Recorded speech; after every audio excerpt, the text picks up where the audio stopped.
6 मार्च 1968 को जम्मू कश्मीर के भद्रवाह क्षेत्र की पहाड़ियों के बीच शंकरदास और शकुंतला देवी के घर चुन्नीलाल का जन्म हुआ।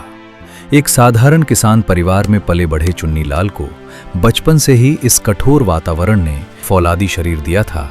साल 1984 में जब चुन्नीलाल की उम्र महज 16 साल थी, उन्होंने भारतीय सेना की 8वीं battalion Jammu and Kashmir Light Infantry में कदम रखा। ये वो दौर था जब भारत और पाकिस्तान के बीच तनाव चरम पर था, जिसके परिणाम स्वरूप अप्रैल 1984 में सियाचिन ग्लेशियर पर कब्जा करने के लिए ऑपरेशन मेघदूत लॉन्च हुआ।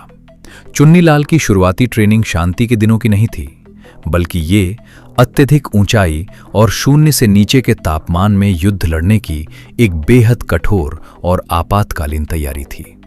तभी जून 1987 में सियाचिन ग्लेशियर में कुछ ऐसा हुआ जिसने चुन्नीलाल को हमेशा के लिए एक बेहद आक्रामक और निडर योद्धा के रूप में स्थापित कर दिया। पाकिस्तान ने 21,153 फीट की ऊंचाई पर बिला फोंडला के लेफ्ट शोल्डर पर कायद पोस्ट का एक अभेद्य बर्फीला किला बना लिया था।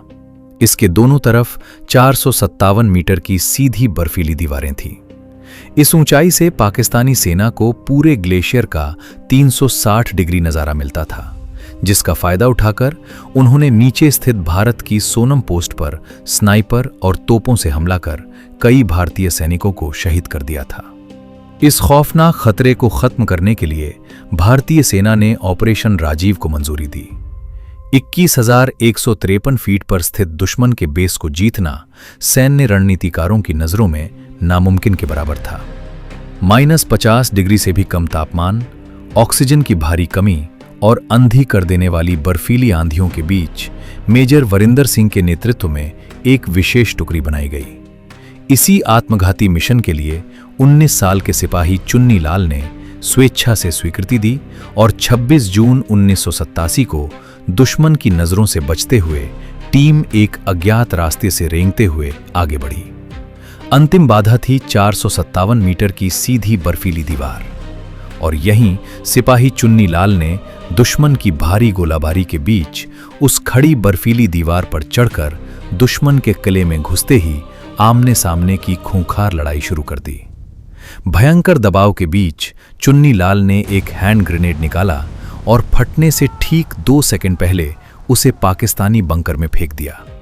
उन्होंने अकेले ही अपनी बंदूक से 2 दुश्मनों को ढेर कर दिया। इस भीषण युद्ध में सभी 12 पाकिस्तानी सैनिक मारे गए और पोस्ट पर भारत का कब्जा हो गया। इस पोस्ट को बाद में बाना टॉप नाम दिया गया और चुन्नीलाल को उनके अदम्य साहस के लिए सेना मेडल से सम्मानित किया गया। सियाचिन के बाद चुन्नीलाल के करियर ने एक नया मोड़ लिया। 1992 में उनके शानदार रिकॉर्ड को देखते हुए उन्हें सोमालिया में संयुक्त राष्ट्र शांति मिशन के लिए चुना गया, जहां उन्होंने शांति बहाली के जटिल तरीके सीखे। विदेश से लौटने के बाद वे मध्य प्रदेश के कामठी में एनसीसी ऑफिसर्स ट्रेनिंग एकेडमी में इंस्ट्रक्टर बने। उनके commanding officer colonel Ram Pratap Singh के अनुसार चुन्नीलाल हर सैन्य विषय में अव्वल थे।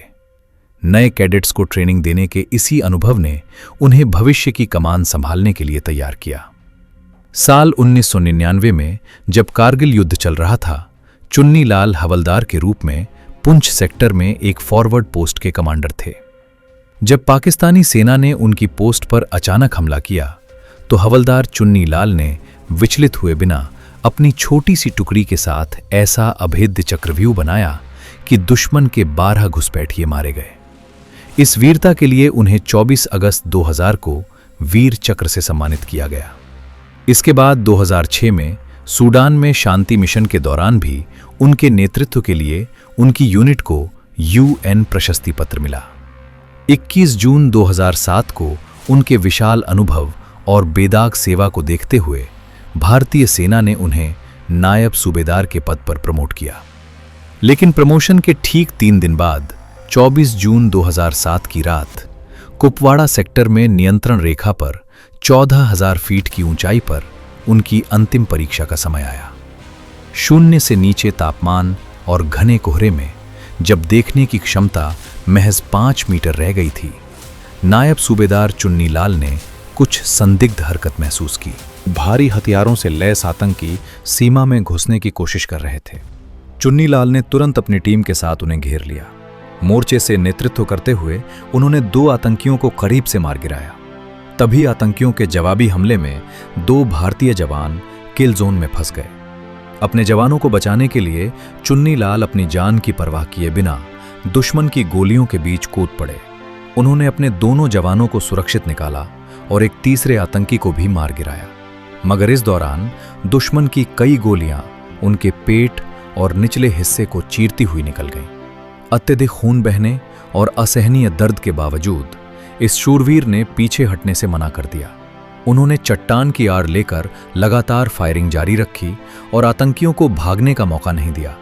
अंततः उनकी यूनिट ने बाकी आतंकियों को भी खत्म कर दिया। इस ऑपरेशन में कुल 5 आतंकी मारे गए। पहाड़ों को चीरकर रेस्क्यू हेलीकॉप्टर के पहुंचने से पहले ही 39 वर्ष की आयु में इस महान योद्धा ने वीरगति प्राप्त की। उनके सर्वोच्च बलिदान के लिए भारत सरकार ने उन्हें मरणोपरांत अशोक चक्र से सम्मानित किया।